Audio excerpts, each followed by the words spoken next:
ସ୍ୱାମୀ ସ୍ତ୍ରୀ ହେଉଛନ୍ତି ଗୋଟିଏ କଏନ୍ର ଦୁଇଟି ପାର୍ଶ୍ୱ। ଅର୍ଥାତ୍ ଜଣେ ଯଦି ଗଛ ହେଲା ଆଉ ଜଣେ ହେଉଛି ତା'ର ଛାଇ।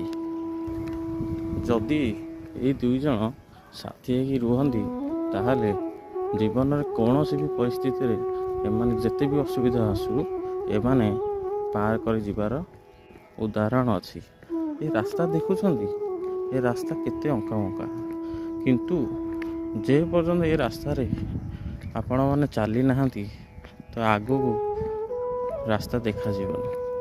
ତେଣୁ ଜୀବନଟା ମଧ୍ୟ ସେଇଆ, ଜୀବନଟା ବି ଅଙ୍କା ବଙ୍କା ହେଇକି ଚାଲିଛି, ସୁଖ ଦୁଃଖ ସେଥିରେ ବି ଚାଲିଛି।